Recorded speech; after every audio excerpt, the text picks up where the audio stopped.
லேவியராகமத்தில் ரொம்ப அடிக்கடி வாசித்த வசனம். பிதாவாகிய தேவன் நம்மை பார்த்து நீங்கள் பரிசுத்தராயிருங்கள் என்று சொல்கிறார், பி ஹோலி. குமாரனாகிய தேவன் நம்மை பார்த்து நான் பரிசுத்தராய் இருக்கிறது போல என்று சொல்லுகிறார்.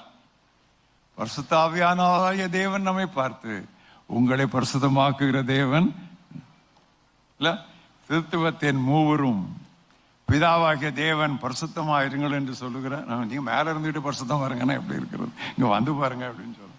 சரின்னு உடனே அவருக்கு குமாரனை அனுப்புனாரு, இந்த அவரை பாருங்க அத மாதிரி பரிசுத்தம், அவர் மேல இருந்து வந்தாரு அப்படின்னு சொல்லிடுவோம். எதுக்கும் நம்ம ஒரு சாக்கு போக்கு சொல்லுவோம். அதனால தான் ஆவியானவரே அனுப்பி நம்மை அவர் பரிசுத்தம் ஆக்குகிறார். புரிஞ்சிருச்சா? உற்சாகம் அடையுங்க. இந்த கால வேளையிலே நீங்கள் உற்சாகம் அடையணும், உத்வேக சவாலும் பெற வேண்டும்.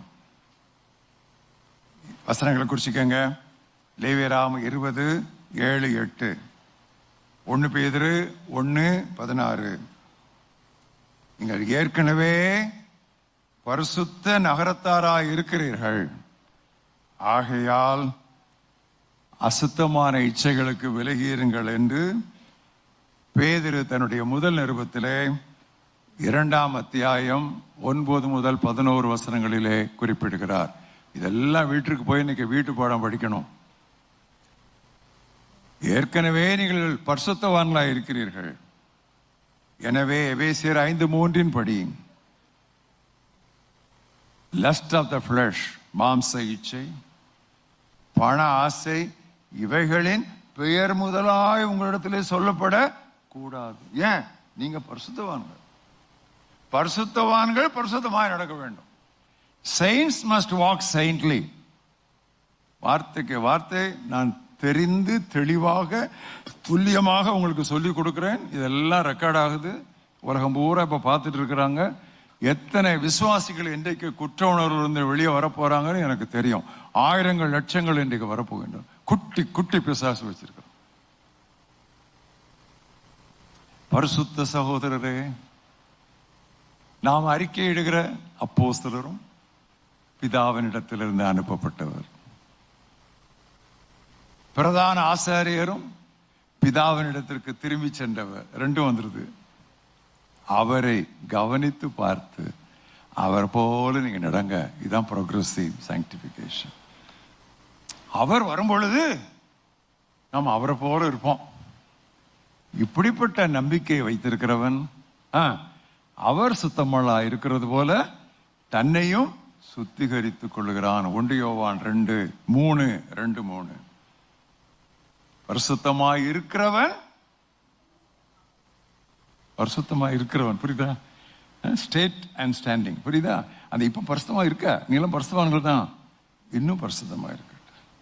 எனவேதான் நம்முடைய அன்புக்கும் மதிப்புக்கும் மிகவும் நெருக்கமாக இருந்த, எனக்கு ஒரு ஃப்ரெண்டாக இருந்த சகோதரி சாராள் அவருடைய ஒரு பாட்டு பாடினார்கள். பரிசுத்த மேல் பரிசுத்தம் பங்கமில்லாமல் பெற்றிட நீதியின் சூரியன் இயேசுவுடனே நீதி அணிந்து என்று வாழுவோம். வெட்டிப்பான நன்மைகள் தந்திட இயேசு வாக்களித்தானே. அப்பப்பா, அக்காவுக்கு இருந்த அந்த இறையியல் அறிவு இருக்குது. பழைய ஏற்பாட்டை புழிஞ்சு அந்த சாரை எடுத்து புதிய ஏற்பாட்டுக்குள் கொண்டு வந்து புதிய ஏற்பாட்டு வசனங்கள் மேல ஊற்றுவாங்க. அடிச்சுக்கவே முடியாது அக்கா. அவங்க பாட்டுகள்ல அந்த தியாலஜிக்கல் ஃபிளான்னு எதுவுமே இருக்காது. எனக்கு தெரிஞ்சு தெரியல, ரொம்ப கரெக்டா. இன்னைக்கு வர்ற பாட்டுகள்லாம் அப்படி இப்படிமா இருக்கும், அது வேற விஷயம். பட் அவங்க வந்து அவ்வளவு அழகாக அந்த தியாலஜிக்கல் எக்ஸாக்டிடியூட், அந்த பெர்ஃபெக்ஷன் அவங்களுடைய பாடல்களிலே அவை தொனித்தது. மூன்றாவது நாம் என்ன படிக்க போகிறோம்? Progressive sanctification. இதுல இருந்து பெர்ஃபெக்ட் சாங்டிபிகேஷன். வளரும் பரிசுத்தம் எங்க போய் முடியுது? முடிவான பரிசுத்தம், பூரண பரிசுத்தத்திலே முடியுது. உங்களுக்கு ஒண்ணு தெரியுமா? இந்த பொசிஷனல் சயின்டிபிகேஷன் அப்படி ஒரு நொடி பொழுதுல நடந்துரும். ப்ரோக்ரஸிவ் சயின்டிபிகேஷன் நெடுகவே நடக்கும். அந்த பெர்ஃபெக்ட் சயின்டிபிகேஷனும் ஒரு நொடி பொழுதுல நடந்துரும். சரிதா? முதல்ல ஒரு கிரைசிஸ், சரியா? பிறகு ஒரு ப்ரோக்ரஸ், ஃபைனலா மறுபடியும் கிரைசிஸ். Instant, progressive, instant. இப்ப நம்ம அந்த ரெண்டாவது ஸ்டேஜில் இருக்கோம் இல்லையா? ப்ரோக்ரஸிவ். உங்களுக்கு நல்ல ஒரு மென்டல் பிக்சர் இருக்கணும். மற்றபடி நீங்கள் குற்ற உணர்விலேயே செத்து மடிந்து பாஸ்டர் கைதட்டு அல்லேலூயா சொல்லுன்னு சொல்ற வரைக்கும் நீங்க அப்படியே தான் இருப்பீங்க. அவர் சொல்ல வேண்டிய அவசியமே இல்லை, கைதட்டுவீங்க. அவர் சொல்ல வேண்டிய அவசியமே இல்லை, அல்லேலூயா சொல்லுங்க, சொல்லுவீங்க. ஏன்னா உள்ள இருக்கிற மனுஷன் எப்போ அப்படியே குதூகலித்து கொண்டே இருப்பான். இந்த சத்தியங்கள்லாம் உங்களுக்கு அதுக்கு பிரயோஜனமா இருக்கும். வீட்டில் போய் திரும்ப திரும்ப படிங்க. இதை மற்றவங்களோடு நீங்கள் பகிர்ந்து கொள்ளுங்க. வாலிபன் நங்கையரோடு விசுவாசமா பகிர்ந்து கொள்ளுங்க. அவனை தட்டி தட்டி வச்சிருக்கிறாங்க, அவனை தூக்கி தூக்கி எழுப்பி விடணும். ஆரம்பத்திலிருந்து நான் ஒரு வாலிபர் ஒழியன், எனக்கு தெரியும் அவனை எப்படி எழுப்பி விடணும்னு. அவனை குட்டி குட்டி வச்சு அவன் அப்படியே மழுங்கி போவான். அவனை தட்டி தட்டி எழுப்பி விட்டு அவன் வீர நடை போடுவான். வாலிபர் எழுந்து சிலம்பம் பண்ணட்டும். அதுதான் திருமறையினுடைய அழைப்பு. சில காரியங்களை பார்ப்போம். இந்த பெர்ஃபெக்ட் சயின்டிபிகேஷனை பற்றி 1 தெசலோனிக்கேயர் 4:7 ஆண்டவர் அசுத்தத்திற்கு அல்ல பரிசுத்தத்திற்கே. அப்ப நம்முடைய அழைப்பு பரிசுத்தத்திற்கான அழைப்பு. அது 5:24 உங்களை அழைத்தவர் உண்மையுள்ளவர், அவர் அப்படியே செய்வார். பரிசுத்தத்திற்கு அழைத்தார், அதை நிறைவேற்றுவார்.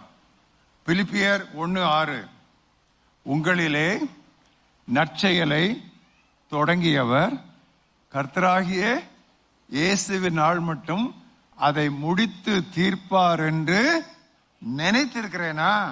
நிச்சயித்திருக்கிறேன். இருக்கா? நிச்சயித்திருக்கிறேன் என்று சொன்னார். அதைத்தான் யூதா அழகாக சொல்லுகிறார். வலுவாதபடி உங்களை காக்கவும். போற வழியில வழுக்கெல்லாம் இருக்கும் இல்லையா? வலுவாதபடி உங்களை காக்கவும். நம்முடைய பிரசன்னத்திலே, மகிமை உள்ள பிரசன்னத்திலே உங்களை மாசற்றவர்களாக நிறுத்தவும் அவர் வல்லவர் என்று இருக்கிறது. பிரியமானவர்களே, இதிலே நம்முடைய வேலை முடிகிறது. பரிசுத்தத்திற்கான நம்முடைய முயற்சி இங்கே முடிகிறது. அதுவரைக்கும் மணவாட்டி தன்னை ஆயத்தம் பண்ணினாள், சுத்திகரித்தாள் செய்தான். அந்த கடைசி ஸ்டேஜில் அவளுக்கு மெல்லிய வெண்மையான ஆடை கொடுக்கப்பட்டது. அது வரைக்கும் இவ ட்ரை பண்ணிட்டே இருக்கிறா, சுத்தம் பண்ணிக்கிட்டே இருக்கிறா. கடைசியிலே அவளுக்கு ஆடை கொடுக்கப்பட்டது. குறிச்சிக்கங்க, வெளிப்படுத்தல் 19:7. அப்ப பொசிஷனல் சயின்டிபிகேஷன்ல இருந்து ப்ரோக்ரஸிவ்க்கு போய் பிறகு நாம் பெர்ஃபெக்ட்டுக்கு போயிருந்தோம். எனவே தான் நாம் சொல்லுகிறோம், நம்முடைய வாழ்க்கைக்கு அவரே ஆல்பா, அவரே ஒமேகா, ஆதியும் அவரே அந்தமும், துவக்கமும் அவரே, முடிவும் அவரே என்று சொல்லுவோம்.